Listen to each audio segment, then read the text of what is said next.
नमस्ते, मैं हूं संजय दीक्षित और आप देख रहे हैं दी जयपुर डायलॉग्स। सबसे पहले हमारे आपण हम मर्चेंडाइज स्टोर में जाएं और वहां पर अपनी पसंद की टी शर्ट, हुडीज़, पुस्तकें, मग्स इत्यादि क्रय करें और उसके लिए जो QR दिया हुआ है उसको स्कैन करें। और आपको याद दिला दूं इस पुस्तक की, all religions are not the same.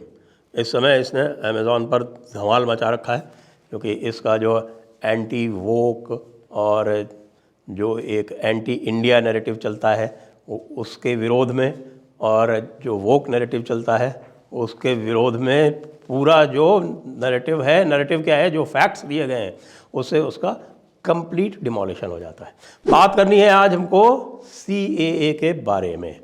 अब CAA के बारे में तो हम कई बार आपको बता चुके हैं कि भाई CAA कानून जो है वो नोटिफाई हो चुका है, लेकिन उसके रूल्स चूँकि नहीं बनाए गए हैं आज तक, इसलिए वो एक तरह से लिम्बो में है, पैरालाइज्ड है, उसे लकवा मारा हुआ है, उसका कोई इफ़ेक्टिव इम्प्लीमेंटेशन नहीं हो रहा है। तो आपको ध्यान है कि उसके जो रूल्स के बनाने के लिए जो समयावधि है वो बार बार एक्सटेंड करने के लिए अनुमति मांग ली जाती है पार्लियामेंट से।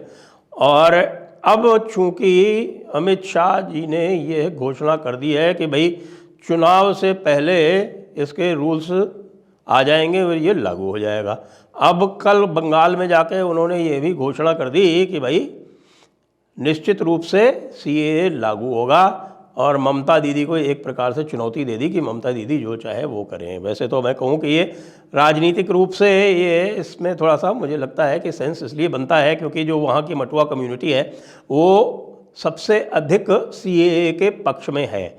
CAA लागू नहीं होने से और CAA के रूल्स के अनुसार कोई कार्रवाई ना हो पाने से विधानसभा चुनाव में भारतीय जनता पार्टी को काफ़ी क्षति हुई थी, और वो जो पूरा क्षेत्र था जो मथुआ वाला, उसमें उनकी सीटें नहीं आई थी, जबकि लोकसभा चुनाव में वहाँ से उनको कई सीटें मिली थी। तो अब इसको आप कह सकते हैं कि राजनीति से प्रेरित मूव है। आप इसको ये भी कह सकते हैं कि इसकी टाइमिंग इस तरह से की जा रही है कि जिससे कि चूंकि चुनाव जो है वो निकट है, इसलिए किसी प्रकार का जो डिसरप्शन है, किसी प्रकार का और जो तमाशा है वो नहीं हो सके। तमाशे की बात करें तो CAA के निकट जो भी कार्यवाही हुई है, यानी कि CAA जब चल रहा था उस समय जो शाहीन बाग वाला जो तमाशा हुआ था, जामिया मिलिया में जो कुछ भी हुआ था, और उसके बाद फिर जनवरी में जो दिल्ली में दंगे हुए थे, उन सब की कड़ी जो है वो दिल्ली पुलिस ने आपस में बिठा दी।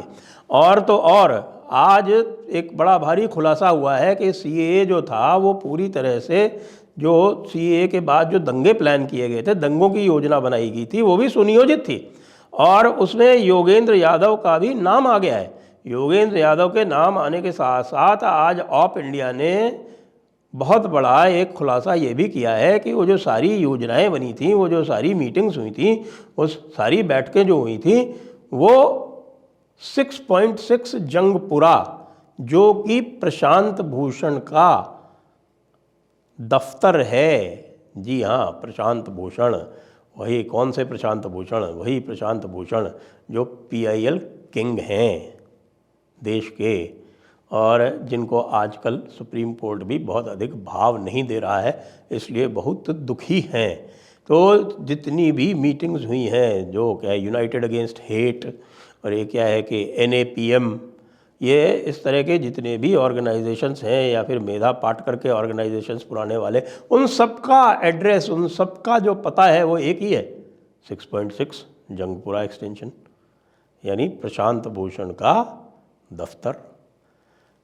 उनका जो दफ्तर है वो वकील का दफ्तर है, और पूरे उसके ऊपर एविडेंस दे दिए गए हैं कि जो भी उनके यहाँ से जो उनके लेटर हेड इत्यादि हैं उसके सबके ऊपर वो पता अंकित है। तो भाई प्रशांत भूषण और योगेंद्र यादव इस पूरे षड्यंत्र में शर्जील इमाम और उमर खालिद के साथ सम्मिलित थे क्या? प्रशांत भूषण से तो प्रश्न पूछे गए हैं क्योंकि प्रशांत भूषण का चित्र नहीं आया है।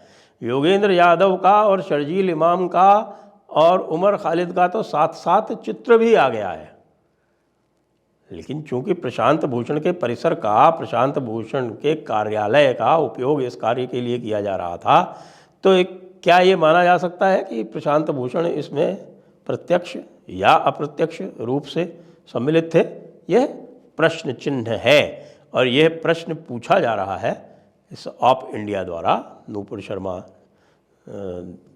जे शर्मा द्वारा, और इसका उत्तर तो इनको देना ही पड़ेगा। सीएए का विरोध क्यों हो रहा था, जबकि यह बिल्कुल स्पष्ट कर दिया गया था कि भाई सीएए जो है वो कोई ऐसा प्रावधान नहीं है जो कि पहले से सिटीजनशिप एक्ट में नहीं है। सिटीजनशिप एक्ट में जो पाकिस्तान से या दूसरे स्थानों से जो विस्थापित आते हैं उनको नागरिकता देने का प्रावधान तो सदैव से था। उसको एक, जिसको कह सकते हैं एक्सेलरेटेड सिटीजनशिप देने का, जो 2014 तक आए थे, उसका इसमें प्रावधान किया गया था। और उसका प्रावधान क्यों किया गया था? प्रावधान किया गया था गैर मुसलमानों के लिए। क्यों किया गया था? क्योंकि एक पैक्ट है, लियाकत नेहरू पैक्ट, जिसको लोग भूल गए। आपको याद हो कि जब पार्टीशन हुआ था तो पार्टीशन के जो दंगे हुए थे वो पंजाब में हुए थे। पंजाब में हुए थे, उसके 6-8 महीने बाद सिंध में भी हुए थे। सिंध में तो क्या, अधिकतर कराची, हैदराबाद इत्यादि जो उनके नगर थे वहाँ हुए थे। लेकिन बंगाल में हुए थे वो लगभग 1 वर्ष के बाद, 1-1.5 वर्ष के बाद हुए थे। और जब वो दंगे बहुत बढ़ गए थे तब श्यामा प्रसाद मुखर्जी ने एक आंदोलन चलाया था। उस आंदोलन में ये था कि भाई ये जो हिंदू हैं जो रह गए हैं पूर्व पाकिस्तान में, वह वहाँ किसी भी तरह से सुरक्षित नहीं है। आपको ध्यान हो कि योगेंद्र प्रसाद मंडल का आपने कई बार उल्लेख सुना होगा। मेरी पुस्तक जो है अनब्रेकिंग इंडिया, उसमें उनकी जो रेजिग्नेशन लेटर है लियाकत अली ख़ां को, वो पूरा का पूरा उद्धृत किया हुआ है। तो किस प्रकार से वहाँ हिंदुओं का रहना, और विशेषकर जो हिंदू वहाँ रह गए थे पूर्वी पाकिस्तान में, वो निचले वर्ग के, जिनको दलित कहा जाता है, उस दलित वर्ग के थे अधिकतर, जिसको हम नाम शूद्र और राजवंशी, ये अधिकतर वहाँ पर बच गए थे। तो उनका जब उत्पीड़न इस सीमा तक पहुँच गया कि वो पूरी तरह से, वहाँ पे बताते हैं कोई 10-20 हज़ार लोगों का हत्या कर दी गई, और योगेंद्र नाथ मंडल जैसे को भी वहाँ से भाग के आना पड़ा। तो उस समय श्यामा प्रसाद मुखर्जी ने एक आंदोलन उस समय चलाया और ये कहा कि भाई ये हिंदू किसी भी प्रकार से पूर्वी पाकिस्तान में सुरक्षित नहीं है, इनके लिए इसी पूर्वी पाकिस्तान के एक हिस्से में अलग से हिंदुओं के लिए क्षेत्र बनाया जाए, हिंदू वहाँ से हिंदू मुस्लिम पॉपुलेशन एक्सचेंज किया जाए। वो वही वाली बात जो डॉक्टर अंबेडकर अपनी पुस्तक पाकिस्तान और द पार्टीशन ऑफ इंडिया में करते हैं। लेकिन नेहरू जी ने क्या किया, जो सदैव करते थे।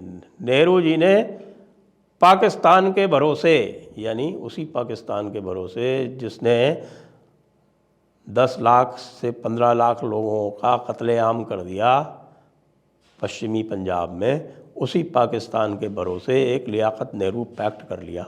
और उस लियाकत नेहरू पैक्ट में ये कहा कि भाई दोनों जो डोमिनियंस हैं, डोमिनियन ही थी उस समय, हम तो कोई हमारे पास सॉवरेंटी थोड़ी थी, सॉवरेंटी तो ब्रिटेन के पास ही थी 1947 से लेके, और जब तक हमारा अपना कॉन्स्टिट्यूशन लागू नहीं हो गया तब तक।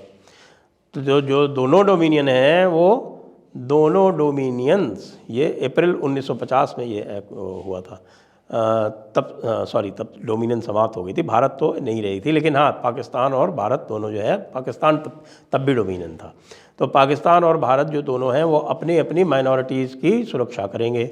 और उसमें ये भी था कि जो भी माइनॉरिटीज़ जो है वो दूसरे देश में जाएगी उसको नागरिकता दी जाएगी। पाकिस्तान ने क्या किया कि उनको नागरिकता देनी बंद कर दी तत्काल, लेकिन भारत ने तो अपना कमिटमेंट जारी रखा।